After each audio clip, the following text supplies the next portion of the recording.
Have you followed Colossal, Life Sciences, and everything that's happening? I'm an advisor to them. Okay. Yeah, I'm a Wow. conservation advisor for them. I would love for you to give some context to people who've not heard of it, because this is one of the most fascinating scientific journeys that these guys are taking. Ever. So Colossal Biosciences is a biotech company developed by my good buddy Ben Lamb, his head of animal. It doesn't really matter who they all are.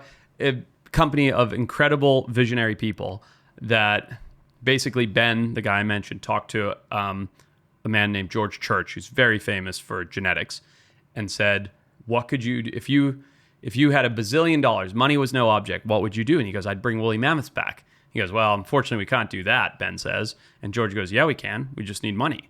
He's like, "What?"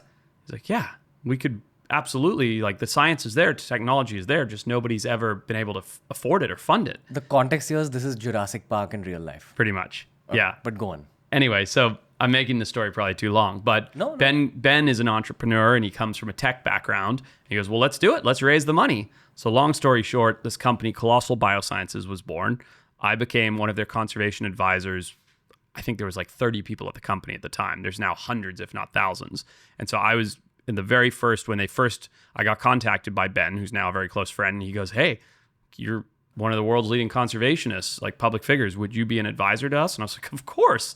So Ben told me, because I was very skeptical, I was like, "What are you doing?" He goes, "We're bringing back extinct animals and repairing the ecosystem where humans have wiped out extinct animals." I go, "Okay, well, that's not real." He goes, "Yes, it is." And he explained to me that the technology they have, long story short, will make woolly mammoths.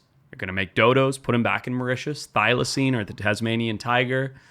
They've done a proof of concept with the dire wolf. They've just announced the moa in partnership with the New Zealand government and a bunch of Maori various groups. And yeah, my favorite part of Colossal, because there's a couple different divisions of it, is extinct animals is where I made my mark in the world.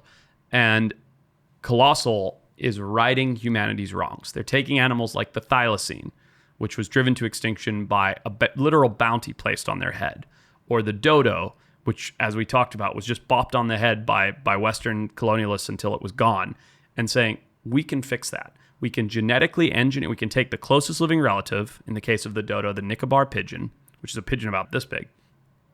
We can use its closest living relative. We can use process of science, primordial germ cells, whatever it is, and put a dodo into a chicken egg so that when that chicken, I'm oversimplifying it, when that chicken lays an egg, you have a dodo. We make enough of them, you put them back in Mauritius, we fix the ecosystem. That's cool. Yeah. As a conservationist, how do you see this journey panning out over the next 20 years? That's probably the best question I've ever been asked about it, because everybody always looks at what's going to happen next? What's going to happen next? The real question is, how does this technology help repair ecosystems over the long run? Last year, we lost northern white rhinos completely. The genetics are gone. There were 2 females left. They died. There are no more northern white rhinos. Gone. Humans have hunted them out for their horn, for, excuse my language, BS medicine. It's not real. We know that rhino horn is the same thing that's in our fingernails or our hair. It's bullshit. Forgive my language because I get very upset about it. What Colossal Biosciences can do for conservation for the next 20 years is they can take that biobank genetics from those 2 animals and know that they've got that because we only lost those animals recently, and bring back that species so they can right humanity's wrongs. And the best way to put it is, okay, well, great, there's rhinos again. Right, but when you remove rhinos from an ecosystem, when you remove the apex predator thylacine from Tasmania, or the largest seed disperser in Mauritius, the dodo, from that ecosystem, the whole ecosystem gets shifted and ultimately somewhat ruined. And the way I like to describe it to people is, if you're an alien, because you look at Mauritius and you go, wow, Mauritius is beautiful. This ecosystem's perfect. Or you go to Tasmania and you go, wow, this place is perfect. If you were an alien and you landed on Earth and you found a tribe in the middle of the Amazon and you looked at the people and they were all yellow because they had jaundice, you'd go, people are yellow. Humans are yellow. They're fine, but they're sickly and they're yellow. That's just how they are. They don't live very long. Because that's how we see these places now. We go, it's fine. It looks great. It's beautiful. It's a yellow person. People are yellow. No, those ecosystems are sick. They have jaundice, to be a little bit, I'm being a little bit grandiose, but those ecosystems are damaged. Tasmania is massively damaged. It's got facial tumor disease. from in some of their animals, mange like crazy, macropods that are just exploding and destroying the environment because there's no predators. Because humans put a bounty on their only predator's head and wipe them out.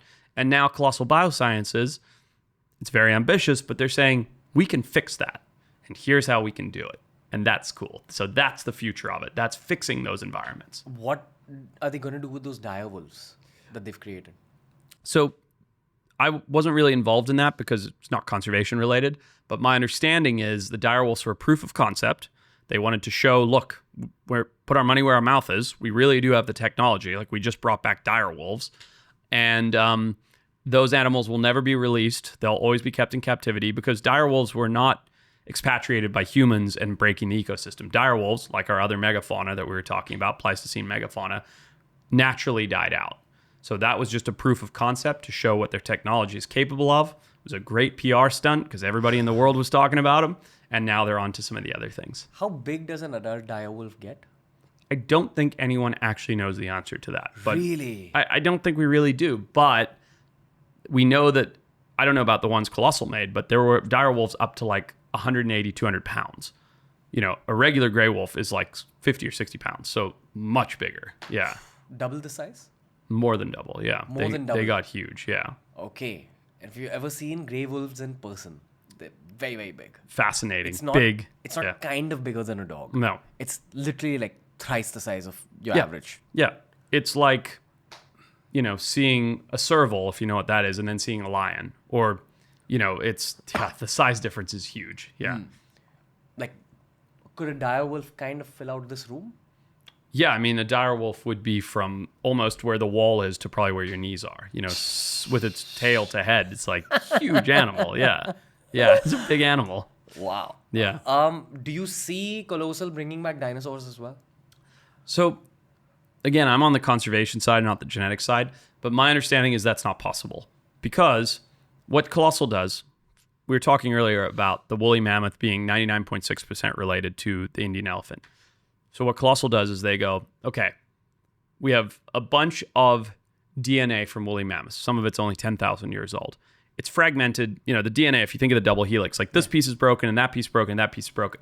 How do we repair that? Okay, we go ahead and we take from the Indian elephant, close living relative, this piece and this piece and this piece. Now you've got a complete DNA that's very, very close to a traditional woolly mammoth. So in other words, if I crack this cup, it would be pretty easy to take a couple pieces from that cup and fix it. But if I took this cup and smashed it against the ground, that's T-Rex DNA. Gotcha. It's so fragmented and so destroyed because it's millions of years old, there's no amount of glue that can put it back together. You know, there's a crystal on this wall. Oh, yeah. Is that amber? Yeah, it's amber and it's got like a bug in it. Cool. Where'd you get that? Just one shop in Dubai. Amazing. Happy That's to give it to amazing. you. No, Like, I wouldn't take that from you, but that is spectacular. I purely bought that because of my love for Jurassic Park. Oh, So, you got to keep it. It's spectacular. I love that. I think it's fascinating. is that possible though? The procedure they've shown in Jurassic Park where they take blood out of one of these bugs, which is, we don't know. It sounds good. I don't know. That's not my department. I'm the big animal guy. Yeah. Would you want to see dinosaurs back in this world?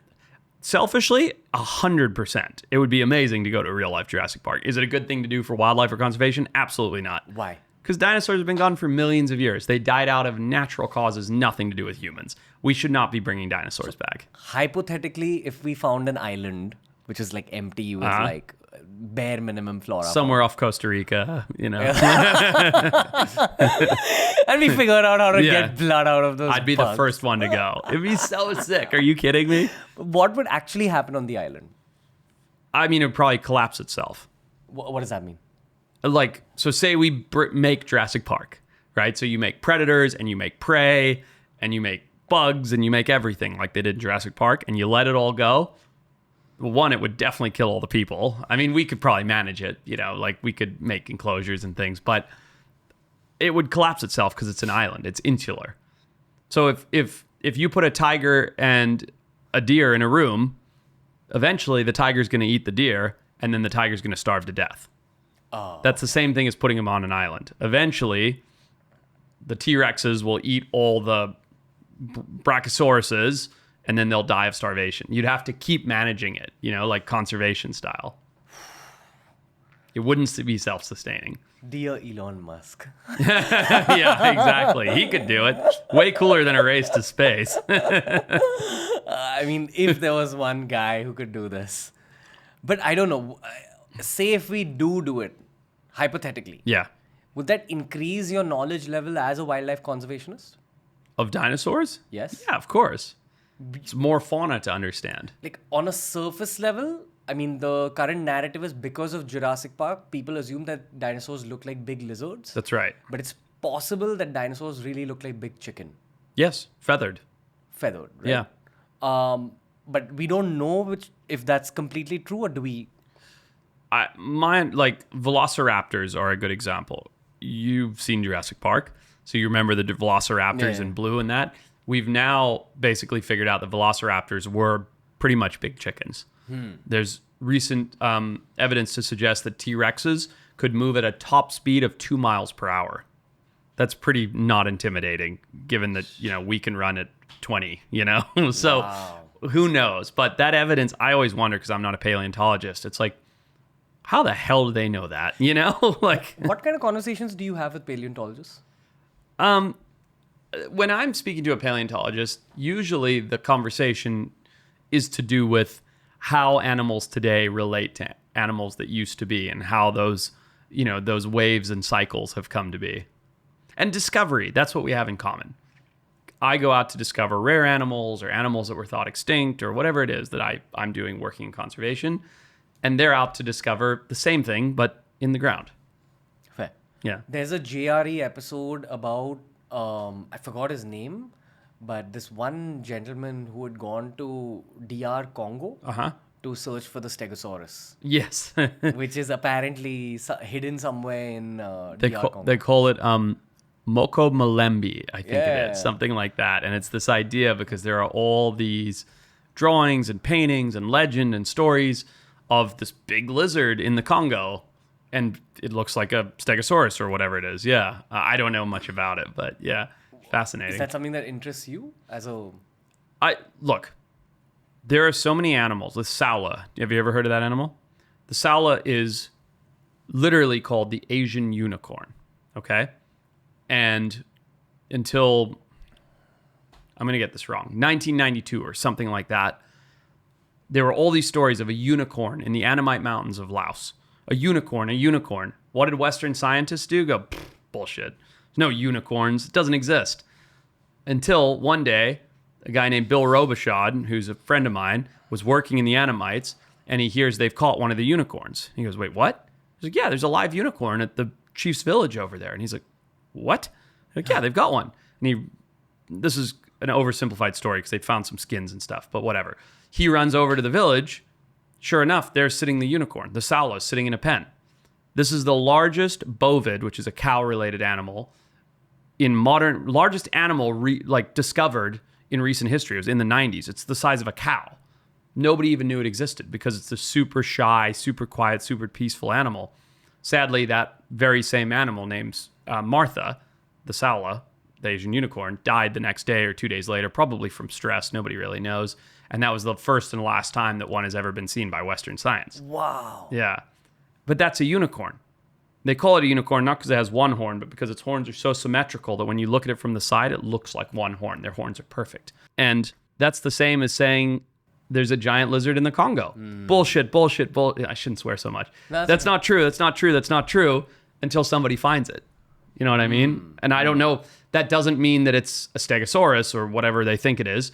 It might be a crocodile that has long legs that we've never seen before because it's super elusive. Right. Who knows? Right. Just like the unicorn wasn't a real unicorn. It was this big cow relative with perfect, beautiful horns. Beautiful animal. But everybody said it's crap. And then sure enough, there was one sitting in the pen. I think I know what your answer is going to be, but is it fair to say that the entire landscape of the Earth has not been explored yet? Absolutely. Yeah. Not even close. Not even close. No. There are vast tracts of land that, certainly no modern humans have ever stepped foot on. Maybe ancient humans have.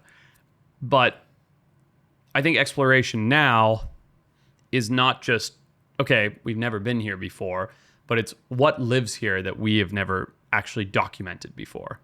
A good example of that is there was this mountain range in Mozambique that everybody knew was there. You can literally see it from like towns and villages and things, this mountain range.